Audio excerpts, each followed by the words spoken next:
ಮುಂಜಾನೆಯ ಬೆಳಕಿನಲ್ಲಿ ಸದ್ದಿಲ್ಲದ ದಾರಿಯಲ್ಲಿ ಒಂಟಿಯಾಗಿ ಹಾದಿಯಲ್ಲಿ ಹುಡುಕಿದೆ ನಾ ನಿನಗಾಗಿ. ಕಂಡ ಹಾಗೆ ಕಂಡು ಮುಸುಕಿದೆ ಮೋಡದಲ್ಲಿ ಹರುಷವ ತಂದು ನೀಡಿದೆ ಮನಸ್ಸಿನಲ್ಲಿ. ಸ್ವಪ್ನಕ್ಕೆ ಸೆಳೆಯುವ ಅಂದದ ಮಗುವು ನಿನ್ನದು, ಕಾಣದ ಕಣ್ಣಿಗೆ ತುಂಬಿದ ಕನಸು ನಿನ್ನದು. ಸೆಳೆದೆಯ ನನ್ನನ್ನು ಇಂದು ಹೋದೆನ ನನ್ನನ್ನೇ ನಾ ಮರೆತು. ನಮಸ್ಕಾರ ಎಲ್ರಿಗೂ. ಇವತ್ತು ನಾನು ನಿಮಗೆಲ್ಲ ತೋರಿಸಿಕೊಟ್ಟಿರೋ ಜಾಗ ತುಂಬಾ ಸ್ಪೆಷಲ್ ಅಂತ ಹೇಳ್ಬೋದು.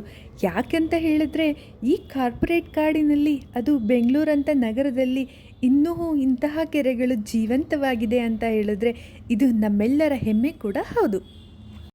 ಈ ಲೇಕ್ ಯಾವುದು ಅಂತ ಕೇಳ್ತೀರಾ? ಅದೇ ಕಣ್ರಿ, ನಮ್ಮ ಫೇಮಸ್ ಲೇಕ್ BTM ಲೇಕ್ ಅಥವಾ ಮಡಿವಾಳ ಲೇಕ್ ಅಂತ ಕೂಡ ಕರೀತಾರೆ. ಇದು ಲೊಕೇಟ್ ಆಗಿರೋದು ಬಂದು ಮಡಿವಾಳ BTM ಸೆಕೆಂಡ್ ಸ್ಟೇಜಲ್ಲಿ. ನಾವು ಕೂಡ ಇಲ್ಲೇ ಲೇಕ್ ಪಕ್ಕದಲ್ಲಿ ನಿಯರ್ ಬೈ ಸ್ಟೇ ಆಗಿದ್ದೀವಿ. ಇಷ್ಟು ಹತ್ತಿರದಲ್ಲಿದ್ದರೂ ನಾವಿಲ್ಲಿಗೆ ಬಂದಿರೋದು ತುಂಬಾ ಕಡಿಮೆ. ಸೊ ನಾನು ಮತ್ತು ನಮ್ಮ ರೂಮೇಟ್ ಇಬ್ಬರು ನೈಟೇ ಪ್ಲ್ಯಾನ್ ಮಾಡ್ಕೊಂಡ್ವಿ, ಮಾರ್ನಿಂಗ್ ಸನ್ರೈಸ್ ನೋಡಲಿಕ್ಕೆ ಹೋಗೋಣ ಅಂತ ಹೇಳಿಬಿಟ್ಟು. ಸರಿ ಅಂದ್ಕೊಂಡು ಬೆಳಗ್ಗೆನೇ ಎದ್ದು ಬೇಗನೆ ಬಂದ್ವಿ ಸನ್ರೈಸ್ ನೋಡೋಣ ಅಂತ ಹೇಳಿಬಿಟ್ಟು. ಆದರೆ ಮೋಡ ಇದ್ದಿದ್ದರಿಂದ ಸನ್ರೈಸ್ ನೋಡಲಿಕ್ಕೆ ಆಗಲಿಲ್ಲ ನಮಗೆ. ಸೊ ನಮಗೆ ಫಸ್ಟು ನಮ್ಮ ಕಣ್ಣಿಗೆ ಬಿದ್ದಿದ್ದೇನು ಅಂತ ಹೇಳಿದ್ರೆ, ಇಲ್ಲಿ ನೋಡಿ ಯಾರೋ ಮೀನಿಗೆ ಬಲೆ ಹಾಕಿ ಕಲೆಕ್ಟ್ ಮಾಡ್ಕೊಳ್ತಾ ಇದ್ದಾರೆ.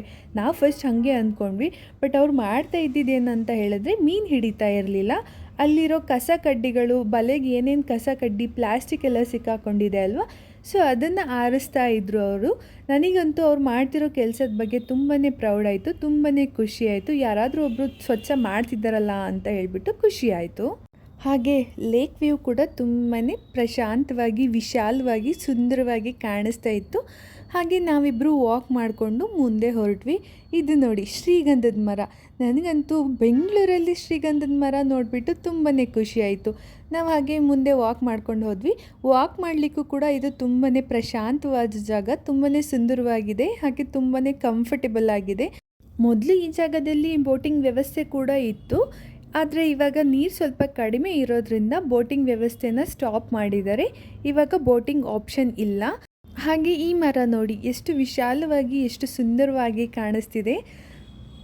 ಇದು ತುಂಬಾ ಸ್ಪೆಷಲ್ ಅಂತ ಹೇಳ್ಬೋದು. ಯಾಕಂತ ಹೇಳಿದ್ರೆ ಎಷ್ಟೋ ಪ್ರಾಣಿ ಪಕ್ಷಿಗಳಿಗೆ ಈ ಮರ ಆಸರೆ ನೀಡಿದೆ ಅಂತ ಹೇಳಬಹುದು.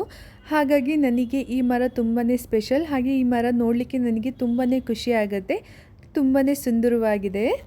ಹಾಗೆ ಸ್ವಲ್ಪ ಮುಂದೆ ಬರ್ತಾ ಇದ್ದಂಗೆ ಇಲ್ಲಂತೂ ಪಾರಿವಾಳಗಳ ದಂಡೇ ನಿರ್ದಿತ್ತು. ನನಗಂತೂ ನೋಡಿಬಿಟ್ಟು ತುಂಬಾ ಖುಷಿ ಆಯಿತು. ಹಾಗೆ ನಾನು ತುಂಬಾ ಸರ್ಪ್ರೈಸ್ ಆಗಿಬಿಟ್ಟೆ. ಇಲ್ಲಿ ವಾಕ್ ಬರೋರು ಕೂಡ ಅವುಗಳಿಗೆ ಫೀಡ್ ಕೂಡ ಮಾಡ್ತಾರೆ. ಹಾಗಾಗಿ ಇಷ್ಟೊಂದು ಪಾರಿವಾಳಗಳು ಇಲ್ಲಿ ಗುಂಪು ಕಟ್ಕೊಂಡಿದೆ. ಯಾರೋ ಒಬ್ಬರು ಅದಕ್ಕೆ ಅಕ್ಕಿನೋ ಗೋಧಿನೋ ಏನೋ ತೊಗೊಂಡು ಬಂದುಬಿಟ್ಟು ಹಾಕ್ತಾಯಿದ್ರು. ನನಗಂತೂ ನೋಡಿಬಿಟ್ಟು ತುಂಬಾ ಖುಷಿ ಆಯಿತು. ನಾನು ಹತ್ರಕ್ಕೆ ಹೋದೆ. ನೋಡ್ತಾ ಇದ್ದಂಗೆ ಒಬ್ಬ ಪಾಪು ಬಂದುಬಿಟ್ಟು ಅವುಗಳನ್ನೆಲ್ಲನೂ ಹಾರಿಸ್ಬಿಟ್ಟ. ನನಗಂತೂ ಫುಲ್ ಗಾಬರಿ ಆಗೋಯಿತು, ಜೊತೆಗೆ ಖುಷಿನೂ ಆಗೋಯಿತು. ನಾನು ತುಂಬಾ ಎಂಜಾಯ್ ಮಾಡಿದೆ ಈ ಪಾರಿವಾಳಗಳ ಜೊತೆ ನೋಡ್ಕೊಂಡ್ಬಿಟ್ಟು. ನಾನು ಇವತ್ತು ಲೇಕಿಗೆ ಬಂದಿದ್ದಕ್ಕೂ ಸಾರ್ಥಕ ಅಂತ ಅನಿಸ್ಬಿಡ್ತು. ನಾನು ವ್ಯೂ ನೋಡ್ತೀನೋ ಇಲ್ಲೋ ಗೊತ್ತಿಲ್ಲ, ಬಟ್ ಇಷ್ಟೊಂದು ಪಾರಿವಾಳಗಳು ಅದಕ್ಕೆ ಅವರು ಫೀಡ್ ಮಾಡ್ತಿರೋದಾಗಿರ್ಬೋದು, ಅದನ್ನೆಲ್ಲ ನೋಡಿಬಿಟ್ಟು ನಾನಂತೂ ತುಂಬಾ ಖುಷಿಪಟ್ಟೆ. ಹಾಗೆ ನಾನು ಎಂಜಾಯ್ ಮಾಡಿದೆ. ನೀವು ಯಾರಾದರೂ ಮಾರ್ನಿಂಗ್ ಟೈಮ್ ವಾಕ್ ಏನಾದರೂ ಹೋಗೋದಿದ್ದರೆ ದಯವಿಟ್ಟು ಈ ಪಾರಿವಾಳಗಳಿಗೆ ಏನಾದರೂ ಹಿಡ್ಕೊಂಡೋಗಿ ಅವುಗಳಿಗೆ ಫೀಡ್ ಮಾಡಿ. ಅಲ್ಲಿಂದ ನಾನು ನೆಕ್ಸ್ಟು ಸನ್ರೈಸ್ನ ನೋಡೋಣ ಅಂತ ಹೇಳಿಬಿಟ್ಟು ಬಂದೆ. ಬಟ್ ಮೋಡ ಇರೋದ್ರಿಂದ ಸೂರ್ಯ ಕಾಣಿಸ್ತಾ ಇರಲಿಲ್ಲ. ಅರೌಂಡ್ 7 o'clock ಆಗಿತ್ತು, ಬಟ್ ಇನ್ನೂ ಸೂರ್ಯ ಕಾಣಿಸ್ತಾ ಇರಲಿಲ್ಲ.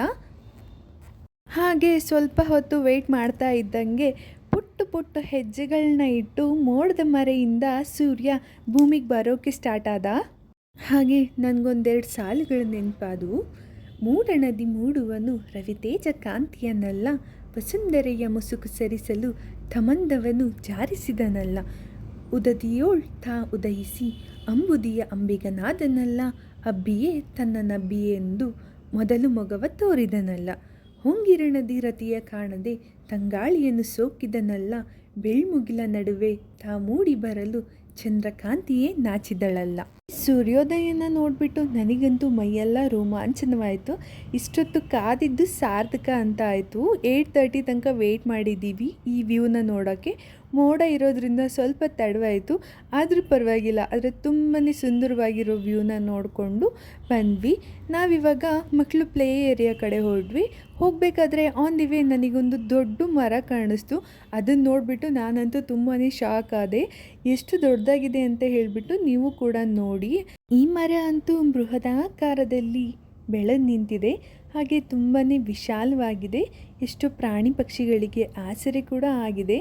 ಈ ಮರದಲ್ಲಿ ಬರ್ತಿರೋ ತಂಪಾದ ಗಾಳಿ ಎಲ್ಲರ ಮನಸ್ಸನ್ನು ಸೆಳೀತಾ ಇತ್ತು. ಅಷ್ಟು ವಿಶಾಲವಾಗಿ ತಂಪಾದ ಗಾಳಿಯನ್ನು ನೀಡ್ತಾ ಇತ್ತು ಎಲ್ರಿಗೂ. ಈ ಮರಗಳನ್ನ ನೋಡಿಕೊಂಡು ಮುಂದೆ ಹೋಗ್ತಿರ್ಬೇಕಾದ್ರೆ ನಾವೊಂದು ಪುಟಾಣಿ ಡೈನೋಸರ್ನ ನೋಡಿದ್ವಿ.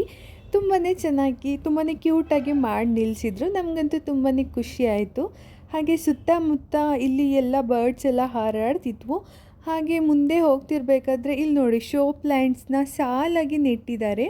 ಈ ದಾರಿಲಂತೂ ಹೋಗಬೇಕಾದ್ರೆ ನಮಗಂತೂ ಮಲೆನಾಡು ವೈಬ್ಸ್ ಸಿಗ್ತಾಯಿತ್ತು. ಇಲ್ಲಿ ನೋಡಿ ಸೇಮ್ ಅದೇ ಥರ ಫೀಲ್ ಆಗ್ತಾಯಿತ್ತು. ನಾನು ಊರಲ್ಲಿ ವಾಕ್ ಹೋಗಬೇಕಾದ್ರೆ ತೋಟಗಳಲ್ಲೆಲ್ಲ ಹೋಗಬೇಕಾದ್ರೆ ನನಗೂ ಕೂಡ ಇದೇ ವೈಬ್ಸ್ ಬರ್ತಿತ್ತು. ಅದೇ ಥರ ಬೆಂಗಳೂರಲ್ಲೂ ನನಗೆ ಹಂಗೆ ಅನ್ನಿಸ್ತು. ಇದು ನೋಡಿ ಮಕ್ಕಳಿಗೆ ಆಟ ಆಡೋಕ್ಕೆ ಅಂತ ಹೇಳಿಬಿಟ್ಟು ಪ್ಲೇ ಏರಿಯಾ ಕೂಡ ಇದೆ. ಮಕ್ಕಳು ಕೂಡ ಇಲ್ಲಿ ತುಂಬಾ ಚೆನ್ನಾಗಿ ಎಂಜಾಯ್ ಕೂಡ ಮಾಡ್ಬೋದು. ಮಕ್ಕಳು ಕೂಡ ಆಟ ಆಡಲಿಕ್ಕೆ ಆಪ್ಷನ್ ಇದೆ. ಜಾರಬಂಡಿ ಆಗಿರ್ಬೋದು, ಜೋಕಾಲಿ, ಉಯ್ಯಾಲೆ ಎಲ್ಲವೂ ಇದೆ ಇಲ್ಲಿ. ಈ ಮಕ್ಕಳು ಪ್ಲೇ ಏರಿಯಾ ಕೂಡ ತುಂಬಾ ಚೆನ್ನಾಗಿದೆ. ಹಾಗೆ ತುಂಬ ಮಕ್ಕಳು ಬಂದುಬಿಟ್ಟು ಇಲ್ಲಿ ತುಂಬಾ ಎಂಜಾಯ್ ಕೂಡ ಮಾಡ್ತಾಯಿದ್ರು. ನಾವು ಅದನ್ನು ಹಾಗೆ ನೋಡಿಕೊಂಡು ಹೋದ್ವಿ. ಹಾಗೆ ಇಲ್ಲಿ ಸಣ್ಣ ಸಣ್ಣ ಮನೆ ಗೋಪುರಗಳ ಥರ ಮಾಡಿದ್ದಾರೆ.